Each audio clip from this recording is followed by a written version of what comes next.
Hello friends. आज हम आलिया भट्ट की कुंडली का एनालिसिस करेंगे और पता लगाएंगे कि इनके बर्थ चार्ट में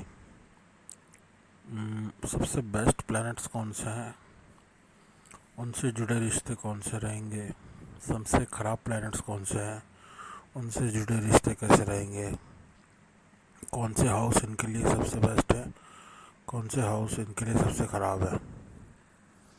ये सब आज हम इनके बर्थ चार्ट से पता लगाएंगे। तो स्टार्ट करते हैं। सबसे पहले आप देख सकते हैं कि यहाँ पे 6 चार्ट्स हैं। इसमें नंबर्स दिए हुए हैं 1 2 3 4 5 6। इसमें लगन कुंडली है। लगन कुंडली एनालाइज करते हैं इनकी। लगन कुंडली में सेकंड हाउस और थर्ड हाउस में दो दो प्लैनेट्स बैठे हुए हैं और इसके अलावा बाकी जितने भी हाउसेस हैं उसमें सिंगल सिंगल प्लैनेट्स हैं और केंद्र हाउस खाली है और 8th हाउस और 10th हाउस भी खाली है।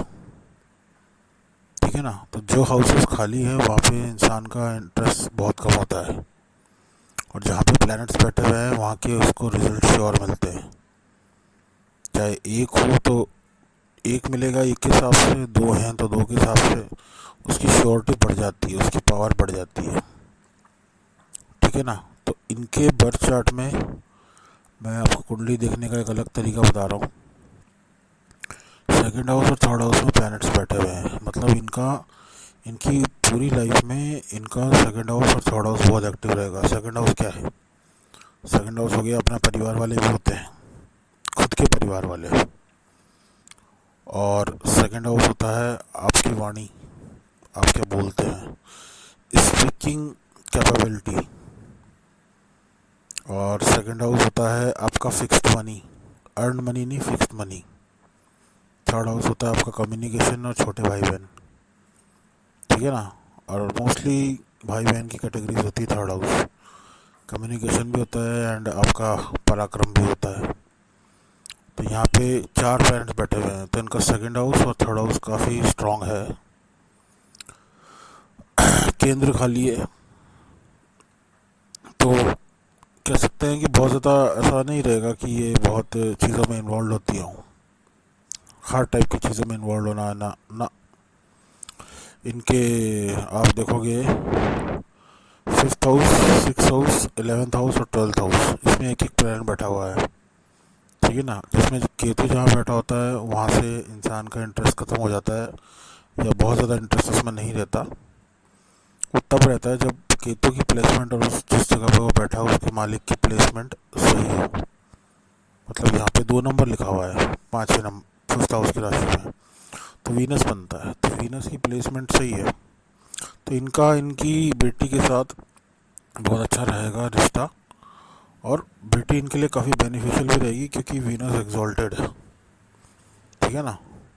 और मून इनका 12th हाउस में है तो काफ़ी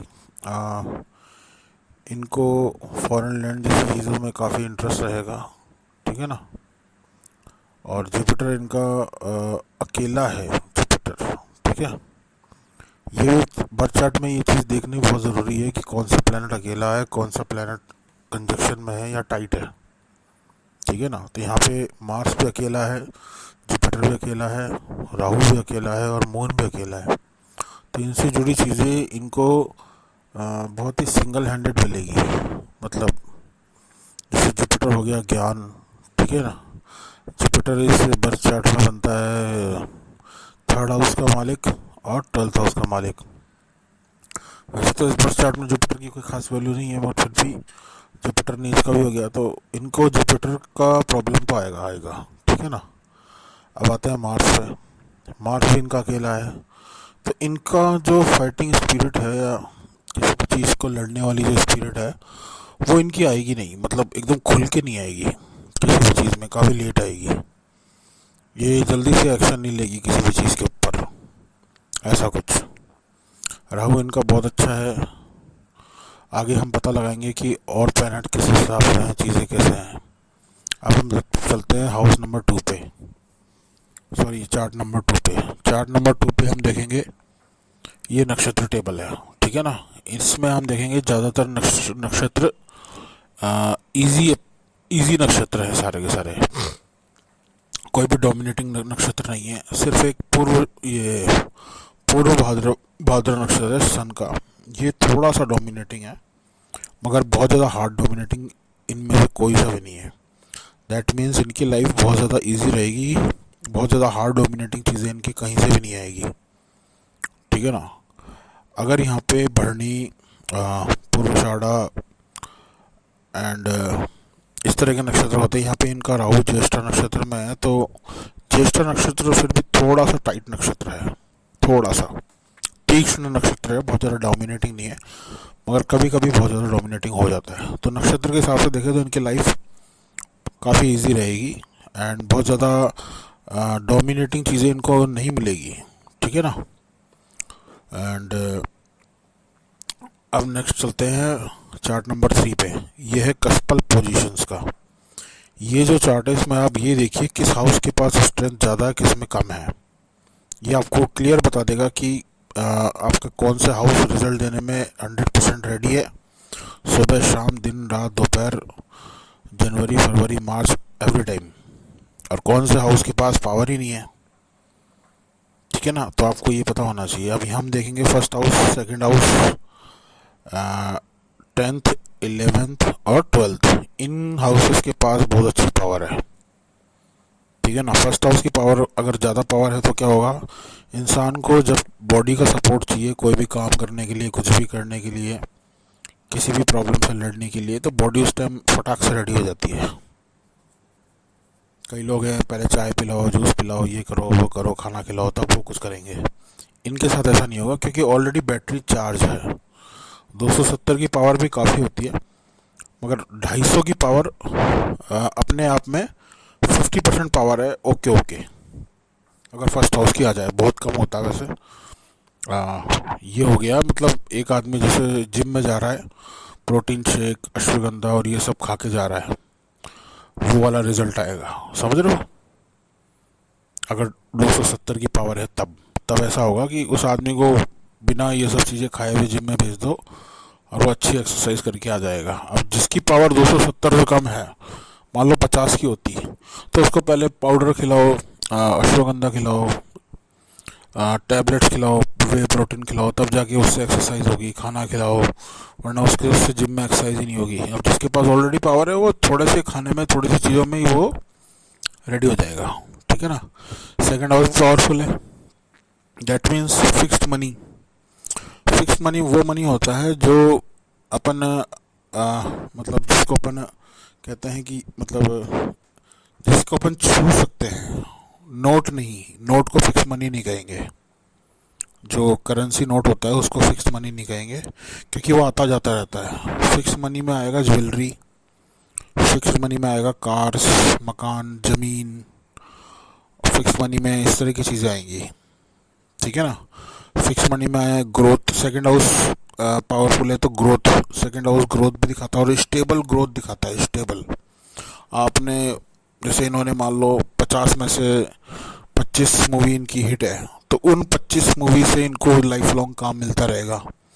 ऐसा नहीं होगा कि उसमें से मेरी तो मुझे अब मेरी 5 फिल्में फ्लॉप हो गई तो अब मुझे आगे काम नहीं मिलेगा, ऐसा नहीं होगा, ठीक है ना। सेकंड हाउस का बहुत अच्छा रोल होता है वर्क के अंदर, अगर पावरफुल हो तो। अब यहाँ पे 10th हाउस है 213 का है, बहुत ज़्यादा पावरफुल नहीं, ठीक है। 11th हाउस 232 का है, ये भी एवरेज है। 12th हाउस 249 का है, 249 का, that's quite good. 12th house powerful होने का बेनिफिट ये है कि इंसान को सेटलमेंट जल्दी मिल जाती है लाइफ में। थोड़ा बहुत काम करता है, सेटल हो जाता है वो, चाहे नौकरी करे या बिजनेस करे या कुछ भी करे। कई लोग होते हैं होंगे वो करोड़पति, मगर वो काम में सेट ही नहीं है, तो 12th हाउस उनका कमज़ोर मिलता है, ठीक है ना। और यहाँ पे 10th हाउस वीक है, 11th हाउस ज़्यादा वो है, क्या बोलते हैं, पावरफुल है, तो मेहनत कम और फ़ायदा ज़्यादा। अब मेहनत कितनी है 213 की, और फ़ायदा कितना है 232 का। तो हम ये भी देखेंगे।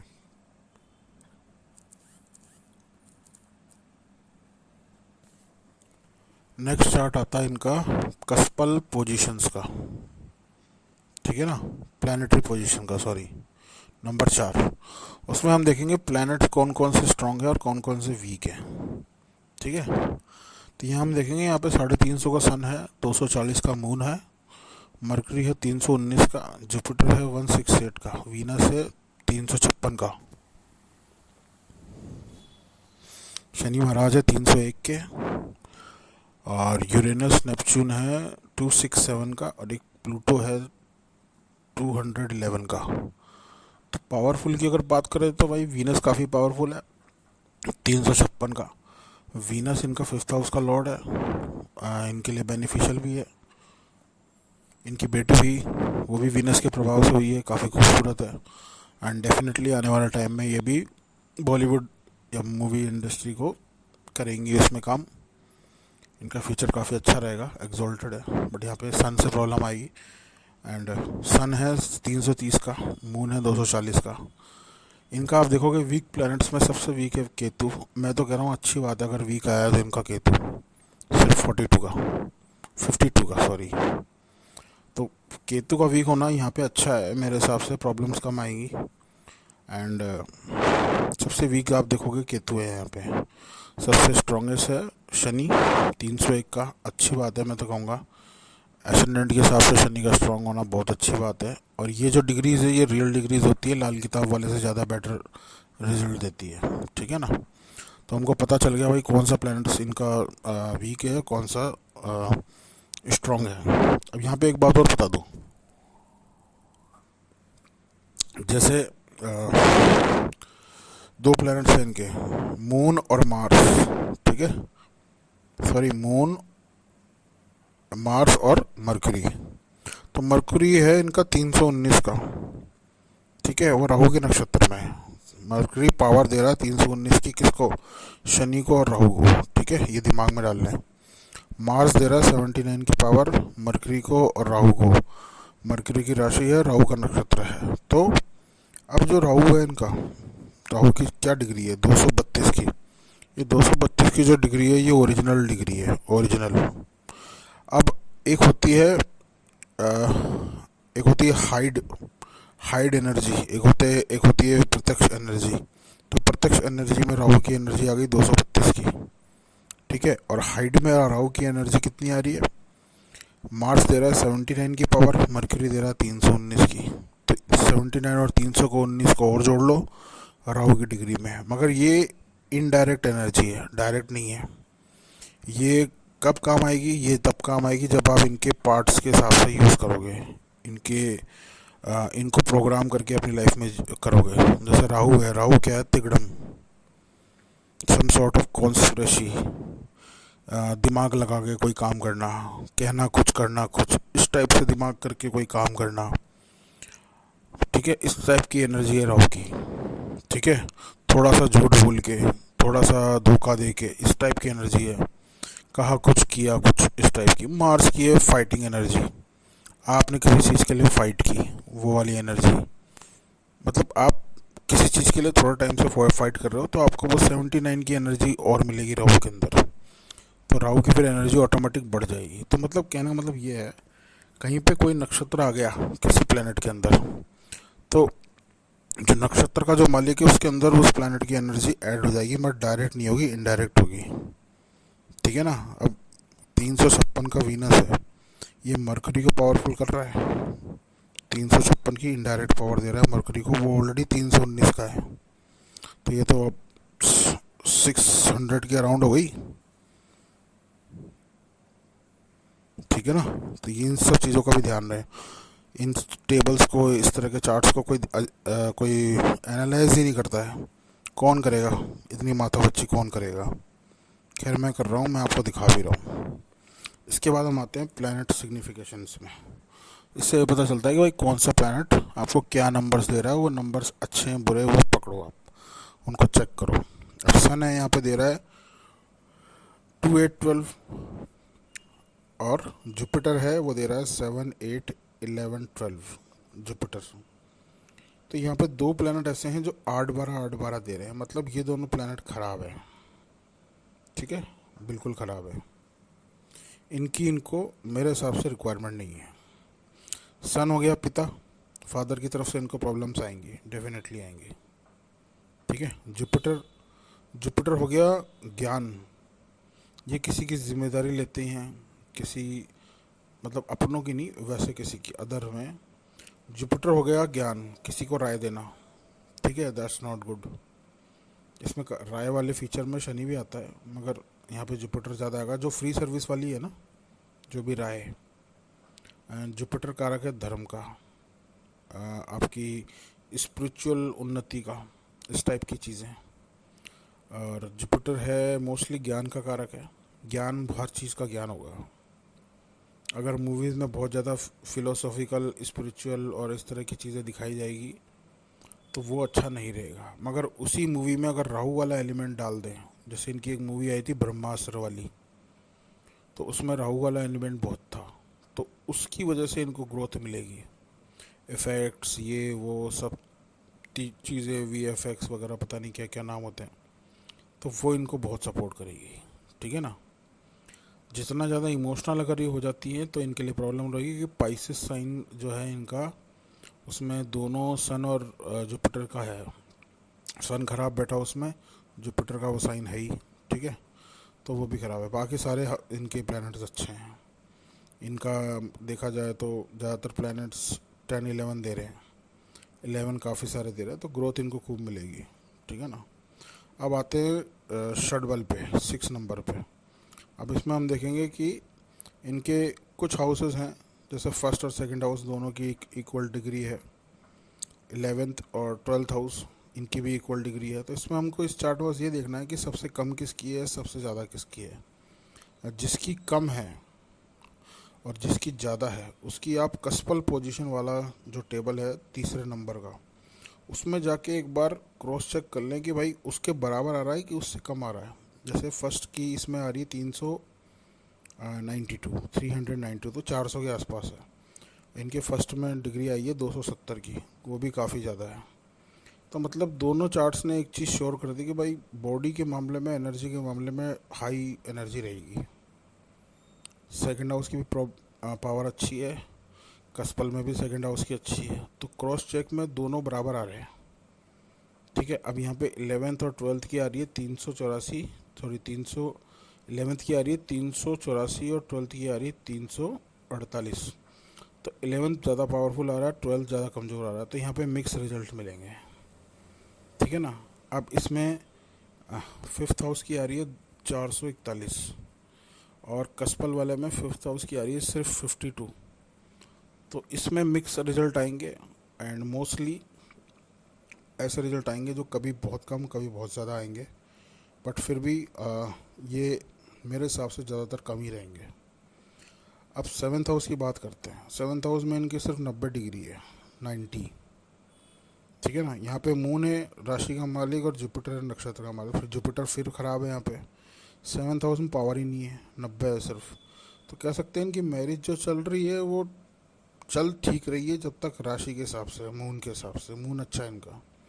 मगर जब उस मैरिज में इन्होंने ज्ञान, दूसरों का निस्वार्थ भला करना, इस टाइप की चीज़ों में ये ऐड होके उस हिसाब से चलेंगी जो जुपिटर के मेन कारक होते हैं, तब इनको प्रॉब्लम आएगी। ठीक है ना। तो ये कुछ पॉइंट्स हैं, इसको ध्यान रख के आप किसी भी कुंडली का एनालिसिस करें। जेमस्टोन पहने तो ऐसा नहीं है देख के कुछ भी उठा के पहन लिया। इन सब चीज़ों में उन सब प्लैनेट्स को चेक करें कि वो प्लैनेट कैसा है, उसका नक्षत्र कौन सा पड़ेगा, कैसे क्या है, रेट्रोगेट है कि नहीं, तभी आप वो पहने। वरना 50,000 का जेम स्टोन पहन लिया और पहनते ही आपको तो कोई दिक्कत नहीं हुई, मगर आपने जब से स्टोन पहना है आपके घर वालों को दिक्कत आ गई, किसी का एक्सीडेंट हो गया, किसी का क्या हो गया, किसी का क्या हो गया। तो टेबल एनालाइज ढंग से करें इस तरह से। इतने सारे चार्ट्स मैंने इसलिए डाले हैं। तो आपको वीडियो कैसा लगा बताएं, और अपना कुछ पूछना चाहते हैं तो ईमेल करें और हमसे कांटेक्ट कर सकते हैं। Thank you.